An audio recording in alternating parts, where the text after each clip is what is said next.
Okay, so I really got one question. Who did I piss off?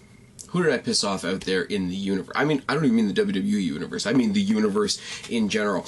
With all the good shit we got going on in WWE right now, we still have Nia Jax. We still have Braun fucking Strowman. We have the Golden Truth playing Pokemon Go, which is a direct stab in my throat.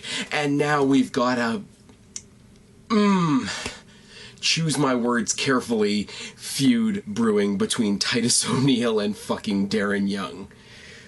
Fuck my life.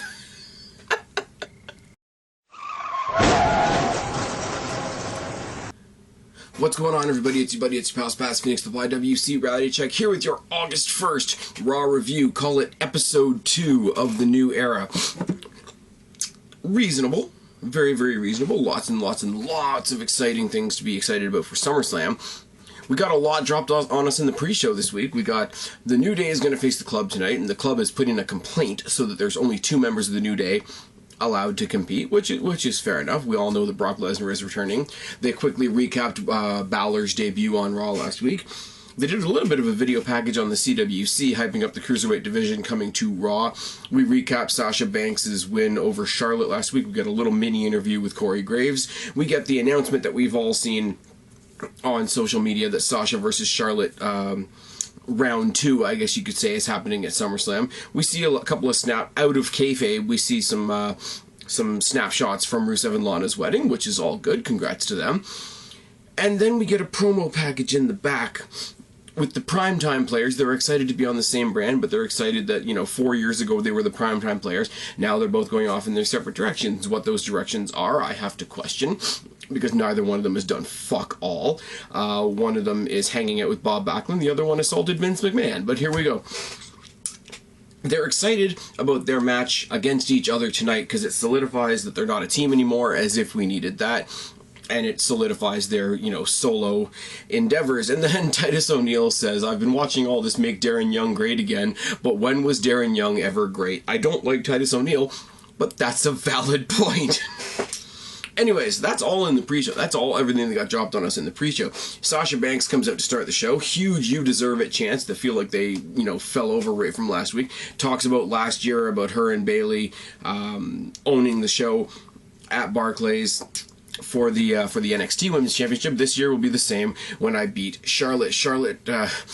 Sasha Banks comes out to You Deserve It chance. Charlotte comes out to You Tapped Out chance. Tells her to get over herself. I don't need my dad or Dana to beat you. I'll beat you by myself at SummerSlam. And all you are with that championship is a one-night stand. Very, very awkward promo. She doesn't even sound like she knows what she's saying when she's saying it. But Sasha comes back really, really quickly. You're the daughter of Ric Flair. You're probably the product of a one-night stand, which is great. Jericho, of all people, comes out doing the quiet. Calls Sasha Banks a disrespectful punk. Says that Charlotte is royalty. She's a princess. She's outdone everything that her dad ever did in 2 or 3 years. After all, who the hell did Flair ever beat? Which is nice. What makes you a boss? Makes fun of her for being related to Snoop Dogg, says you're not a boss, you're a brat. Jericho's rocking the pedo goatee pretty hard. I mean, I can't talk really about anybody's facial hair, can I? But, to be real, Jericho's rocking the pedo goatee pretty fucking hard. Enzo comes out, does his opening shtick, flirts with Sasha, says he'd like to make a deposit in the Sasha Bank, and wouldn't we all? Calls Jericho Bon Jovi. They bicker a little more. It's not worth writing down. Foley comes out. Short, sweet, to the point. Sets up a mixed tag match for Right Stat Now. Jericho and Charlotte versus Enzo and Sasha. Kevin Owens comes out and joins us on commentary for reasons that will be revealed later on in the night.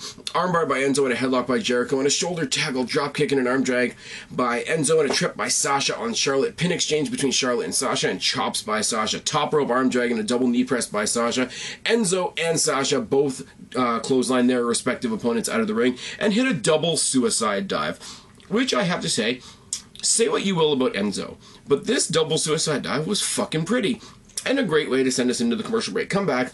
Enzo and Jericho are trading punches. A boot by Jericho. Back to trading punches once again. And a knee to the face by Jericho. Boot by Enzo. Walls of Jericho by Jericho, obviously. Enzo off the top rope. Eats a dropkick by Jericho. Enzo obviously coming off the top rope with that patented top rope. Nothing that we love to talk about so much. Rolling clotheslines and a corner knee drop by Sasha. Boot and a backstabber by Sasha. Distraction by Dana Brooke, who came down the ramp I don't know when. Sasha takes some time out of the match to slap Jericho on the apron, but Charlotte hits bow down to the Queen, and Charlotte and Jericho get the win. Codebreaker to Enzo after the match, and Chase comes out to cast Jericho out of the ring. Yeah, this is why you guys watch my videos, right? Cass comes out and chases Jericho off. Jericho is like in the ring as he's coming down the ramp. He's like, come on, come on, come on, come on. As soon as he steps through the ropes, fucking bailed. Great. We see footage of the Bellas at the Teen Choice Awards. This is cool because when they showed the Teen Choice Awards graphic on the screen and in the introduction to this little video gimmick here, I thought it was going to be a big John Cena ass-kissing session, but it wasn't. I don't think they showed John Cena at all. I could be wrong, but it was highlights of the Bella Twins winning the Teen Choice Female Athlete thing. My most previous video is my video on the return of Nikki Bella and possibly Melina, so if you want more of my thoughts on Nikki Bella's and excuse me, of Nikki Bella's return, you can go back one video and check all that out. You guys know how I feel about Nikki Bella. Anyway, Braun Strowman versus some jobber who is asked by Byron Saxton why he bothered to show up. He says, I'm getting paid $1,000. And that $1,000 got a squash for Braun Strowman, and we move on. We see Stephanie and Foley, we saw a lot more of Stephanie and Foley this week. One of the big pluses of last week's Raw was the fact that we didn't see a lot of Steph and Foley. We didn't see a lot of the authority figures. A lot more this week. They're talking to Mark Henry. They congratulate him on being WWE's ambassador to the Olympics in Rio. And much like Pokemon Go, I dare somebody to ask me what I think of the Olympics. Oh, yes. Says he wants to, he wants to get back in the ring. There's an opening in the Hall of Pain. He's, I think I'm ready for one more run. Foley and Stephanie very, very condescendingly tell him, yeah, we really kind of drafted you over to Raw as sort of a training mode, as sort of a mentor to the young talent. But Foley says, you're a great American, you're representing us at Rio, so I'm going to give you a shot at Rusev for the U.S. title. For reasons. I know what this is for. I know what this is for. And when we get to later on, we're going to know what this is for. But basically they're telling him that they hired him to be a trainer, a mentor, a motivator, an advocate for the young talent type thing. But now that you've come and told us that you don't want that, we'll give you a title shot instead. Kind of more Pokemon Go bullshit with R-Truth and Goldust. I could talk about this match, but I'm not going to. The next match is Golden Truth versus the Shining Stars, and Goldust basically fights a handicap match because R-Truth is on the outside playing Pokemon Go, and it's dumb. And there's nothing. We get a promo package for American Alpha debuting next week or tomorrow on SmackDown. This is where the idea of these being two separate brands falls apart, in my opinion. Because obviously WWE as a whole wants to hype up SmackDown tomorrow night. But if Raw and SmackDown were two separate companies, they wouldn't be advertising each other. We'll get into that again later on. Cole interviews Finn Balor, or he tries to, talks about Finn Balor being the first round being drafted in the first round. His 2 wins from last week, the name he made for himself in NXT, etc. Interrupted very predictably by Rollins, who dismisses Cole very quickly, goes over, a bunch of comparison things. Yeah, you were the longest running Intercontinental Champion ever, but you weren't the first, NXT. Misspeaking, it's tired, I'm sorry. You were the longest running NXT champion ever, but you were not the first. You were a first round draft pick, but you weren't the first pick. You beat Roman. I did that when there was a WWE title on the line. You're a bad remake of me, just like the fucking Ghostbusters. And again, I'll put it out there again. I'll dare you all to ask me if I'm going to see the bullshit abortion that the remade Ghostbusters looks like. Oh, yes. Balor comes out and says, yeah, you've had a lot of firsts, but I'm going to be the first Universal Champion. Rollins says, gets really condescending with him once again. Sure, NXT wouldn't be where it is right now without you, but now you're in the WWE, now you're on Raw where I'm the man. Balor goes on a long tangent about being the man and whatever. Rollins says, I'll make an example out of your little buddy Sami Zayn tonight. You can watch and see what you have in store at SummerSlam. Balor says, at SummerSlam, I'm going to hand you your ass. Which is lovely. Rollins tries a cheap shot, gets a Pele from Balor, and we end the segment. we have to do something to build between these two guys, because really, we're doing with these two guys what we've done with Orton and Lesnar. It works for Orton and Lesnar because it's a marquee match. This is for a title. You got to build some animosity between these two guys, and they don't have any history, so you have to have this as sort of two egos colliding. Seth Rollins really isn't a heel here very much. He's just two very confident guys. You know, Rollins, who's just come back from injury, Balor, who's just come up from NXT. It's good. It's going to be a fantastic... This is going to be the match of the night. I'm going to be saying that from now until SummerSlam. Talking to Guapo and Kristen tonight. Hopefully we all get on the same page and we actually do the tackle properly. Sorry again for Battleground and me failing. And Angry Mark, thanks again for coming to help me out. But I got big capital letters from Kristen. Friggin' I'm excited to talk about SummerSlam and TakeOver, which I am too. What I'm not so excited about is Rusev versus Mark Henry, because you know what this is. You know, we're going to make Rusev look strong for the next guy. And look strong. There's your hint right there. Collar and elbow tie-up and a toss by Henry. They trade punches. Hip toss by Henry. A power slam and a headbutt, and Rusev bails after that first onslaught. Kicks by Rusev. A clothesline by Henry. Avalanche over the second rope by Henry, which has always been an awkward move, where the guy's hung up on the second rope and Henry basically does a full body slide over him. I'm not really sure what that's supposed to do other than rub his ass against his opponent's head, which is lovely. Anyways, we come back from the commercial break. Henry's down and getting stomped by Rusev. The accolade fails because Mark Henry's fucking huge. Clothesline by Henry, a spin kick by Rusev. Super kick to the back of the head, and an accolade gets the win for Rusev. Rusev convincingly putting the accolade on somebody the size of Mark Henry. It tests my ability to suspend my disbelief just a little bit. Not a lot. Mark Henry's there. He served his purpose. You know, he's being Chocolate Big Show for the night. He's filling that role. It's all good. Rusev gets on the mic, talks shit about the Americans and the Olympics for a long time, and everybody, I'm sure even the people in the crowd were like, okay, we've heard about it forever. We've heard about it forever. This is where Kurt Angle's going to come back. And it's fucking Roman Reigns, isn't it? They face off. It's kind of cool, though, because they face off. Rusev tries to step away. Roman's like, nope, back in his face again. Tries to step away. Nope, back in his face again. They brawl, and Roman goes for the Superman punch. You know, Superman punch spear. We figure 5 moves to doom, and we're off to the races. But no, Rusev bails. So Roman comes around the ring and does a Superman punch off the apron, kind of Jeff Hardy poetry in motion style Superman punch, which was cool, I'm not going to lie. So here's a little telegraphing for you. Roman Reigns is going to be our new United States champion. And I said it on Twitter, are we going, because Roman Reigns is supposedly John Cena 2.0, except not, are we going to get the Roman Reigns United States Invitational? I don't think so, but, you know.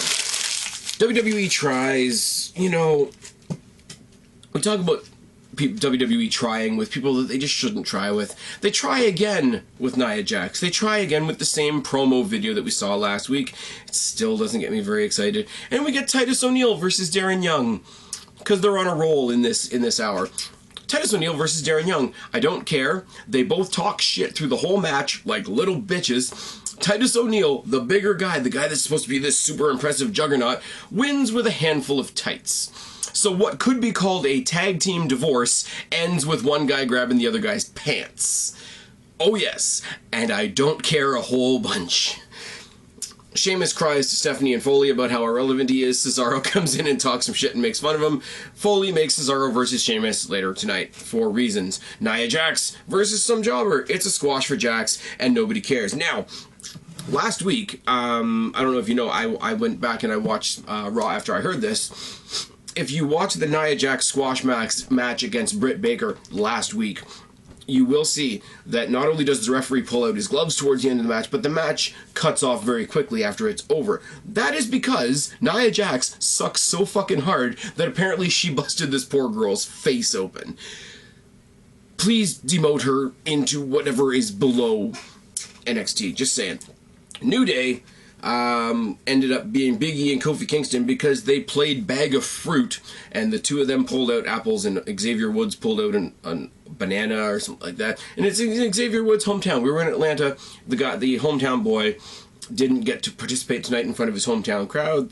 Automatic heat for Gallows and Anderson, which is fine. I figured Gallows and Anderson squash these guys in a 2-on-2 straight-up fight. They go on, they have their title match at SummerSlam, whatever. Big E and Anderson start. High knee by Anderson and a mudhole stomp. Boot by Anderson. Belly to belly by Big E. Big E tosses out Gallows. Boot by Anderson. Gallows and Ganderson. That's 2. Gallows and Anderson stop to do the whole NWO 2 Sweet thing, and they're having a bit of fun, and they're gesturing to the crowd, and they get rolled up by Big E. 4 reasons. There's a beatdown afterwards. It's 2-on-2. Woods comes down. It's a beatdown, 2-on-3, and Gallows and Anderson still get the upper hand. 2 Buddha Dooms on Big E, and then they crotch him on the post, which is funny. It's bad because in the back they show him later on being sent. Cause a low blow or any kind of crotch maneuver, any guy knows that that's not funny. That's seriously fucking painful shit. But in the world of wrestling, that's a comedy spot. I'm sorry. They play it up in the back afterwards as if, you know, he's legitimately injured. He's got a broken... He broke his dick. Okay, fine, fantastic. This is how we're getting to Club versus New Day at SummerSlam. It could have been done a lot better. I like the New Day. I like the Club. I think it's cool seeing them away from AJ Styles sort of on their own. I think it's cool that they've got Balor doing his own thing. But they're dominant in the match until they become goofballs. It's like, we're going to do what we did not here, and we're going to dominate, and we're going to fucking destroy, and then we're going to remember that we work for WWE, and then we're going to be goofballs. So I don't know what to tell you on this one. Cesaro versus Sheamus is another Cesaro versus Sheamus match, but here we go. Collar and elbow tie-up and a headlock and a strong snapmare by Sheamus. Armbar by Cesaro.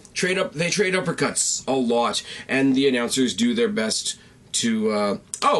speaking of the announcers doing their best, the announcers try way too hard to talk up Nia Jax in her match. It's just, I'm bigger than you, squishy squishy. That's a Nia Jax match. Corey Graves from NXT, I get it. He's got, you know, connection to all the NXT stars coming up now. Tried way too hard to make Nia Jax look great in that match. That was 3 matches ago, because I do things in order. But again, they try way too hard. Oh my god, you don't want to trade uppercuts with Cesaro. Okay, everybody does uppercuts. It's not Sheamus' fault that it's now Cesaro's gimmick.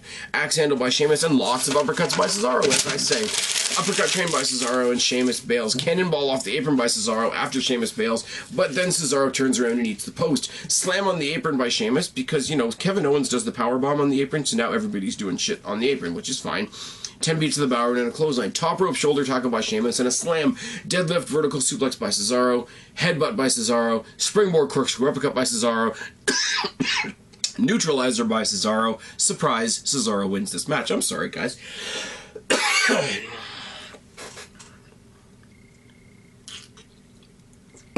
And we're breathing. Come back from commercial break.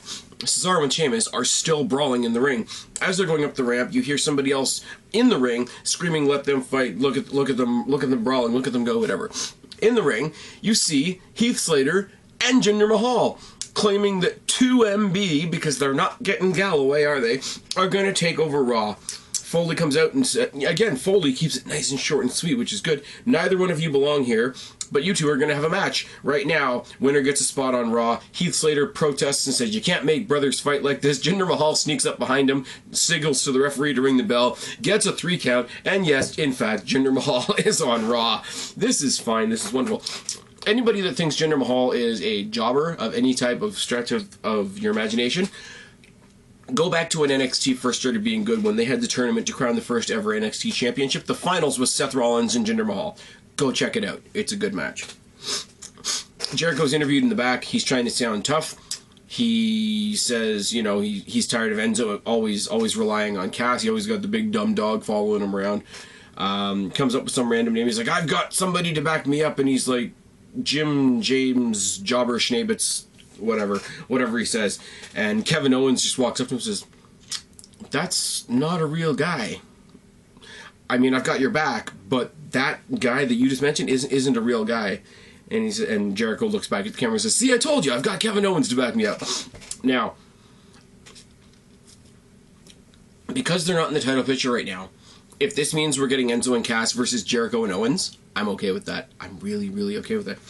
Seth Rollins versus Sami Zayn is the main event match of the night, and it's pretty damn good, as you can imagine. Collar about to happen, breaks in the corner and a mud hole by Rollins, chops by Rollins, leg lariat by Zayn, and some chops of his own. Anything you can do, I can do better. You guys know I love that story. Guardrail moonsault by Sami Zayn, but Sami Zayn ends up turning around and eating that same guardrail thanks to Seth Rollins. Running knee drop by Rollins and a hard Irish whip. Hangman by Zayn, who then gets crotched by Rollins, which is a very, very painful way to send us into commercial break. Sling blade by Rollins. I love that he's using the sling blade because he's now facing Balor. They could play that up. They're choosing not to. I don't know why. They trade punches, turnbuckle powerbomb by Rollins, clothesline by Zayn, boot by Rollins, Michinoku driver by Zayn, blue thunder bomb by Zayn, enziguri by Rollins, top rope springboard tornado DDT by Zayn is fucking pretty. Somersault suicide dive by Zayn, haluva kick misses, quick pedigree gets the win for Rollins. Now for a match that you knew what the result was going to be, this guy's going for a universal title at SummerSlam against Finn Balor, who's like the hottest new talent to come up to Raw in forever. He's not going to be losing a match between now and then, unless Balor gets involved in something. So for a match where you already knew the result, this was a pretty damn good match. But that's fine, that's wonderful. We get the news that Puff Daddy is going to be on Raw next week. For reasons. Anyways, Heyman and Lesnar come out to close the show. Heyman refers to Lesnar as a couple of things, but the ones that I love the most are the Viper Slayer and the Beast of the Broctagon. They talk about SummerSlam. They talk about, Lesnar's style isn't entertainment, it's politically incorrect violence. This is a new era, but the new era needs to step up to Brock Lesnar. They mock the whole voices in his head. What do the voices tell you? Roddy, roddy, rah. It's laughable to say that one RKO can take you to Viperville. I will say, there's a good point here, because last week on SmackDown, it took 2 RKOs to take down my boy The Miz. So there's that. Paul Heyman says he's got some advice for Randy Orton. Don't bother trying for victory, but, go ahead and try for survival. You won't get an RKO on Lesnar, and predictably or not, right as he says you're not going to get an RKO on Lesnar, you're never going to get Lesnar in the position for an RKO. Doesn't Randy Orton pop out from the crowd with the RKO out of nowhere? Now, I would have hated this because, Randy Orton's a Raw or a SmackDown guy appearing on Raw 1 week after the draft. It's bullshit. It's showing, but immediately, you got Foley, you got Steph, you got the rest of the Raw locker room pacing around the ring as Orton is making his escape into the crowd. Everybody, whether they like each other, whether they hate each other, whether they get along, whether they don't get along, they're all amped up. They've all got their back up ready to defend their brand. And if that's the way they're going to kick off the rivalry between the two brands, that is great. I almost like that better than I like the exchange with Heyman and Lesnar, because there wasn't much of an exchange. It was an RKO and a dash. They did better with this segment than I thought they would. Because on the one hand, if he comes out and says all this shit and Randy Orton can't come out because he's a SmackDown guy, then you're talking to the wind. And if he does come out, then it kind of destroys the whole separate brands thing. But, the whole brand came out to defend itself against this intruder from SmackDown. I like that. That's cool. That's a nice, neat little touch. And that is how they end Raw. Now, going into SummerSlam, we've got a lot of shit going on. We know for sure we're getting Orton versus Lesnar. We know for sure we're getting Balor versus Rollins. We know for sure we're getting Ambrose versus Ziggler, which everybody else is shitting on. But guys, I'm sorry, that's going to be a good match too. Charlotte versus Sasha, round 2. Now we could potentially also be having Jericho and Owens versus Enzo and Cass, New Day versus the Club for the tag titles, round 3 of Styles versus Cena. Unfortunately, Titus O'Neil versus Darren Young for reasons, because I forgot to mention, in the back, a couple segments after their altercation, their shitty match and their altercation happened, you had a scene where basically Titus O'Neil and Bob Backlund were yelling at each other. And before Bob Backlund could have a heart attack, Darren Young, who I assume is the babyface in this situation, cheap shots Titus O'Neil from behind. I don't care a whole lot. We're going to get Roman Reigns versus Rusev for the US title. Kind of predictable, but you affix Roman Reigns very, very, very far away from the main event scene if you give him the US title. So there could be a silver lining there that a lot of people aren't looking at. Anyways, overall, I can overlook Darren Young versus Titus O'Neil because I really hope it's on the pre-show. Also on the pre-show, I hear we're getting Rhino versus Heath Slater, so that's also a thing. Don't know what they're going to do with Jinder Mahal, but welcome back to him. We get Shelton Benjamin back at some point. Tomorrow night we see the SmackDown debut of American Alpha. So the brand split going into week 2 is rolling along pretty damn well, and SummerSlam and TakeOver weekend is going to be a fucking blast. I don't know. That's what I think. What do you think? I've been Spaz, your YWC Reality Check. Subscribe up there. Talk down there. Start a conversation. Keep all these conversations going. Don't be a stranger. I'll talk to each and every last one of you later. But for right now, I'm tagging out. Bye, guys.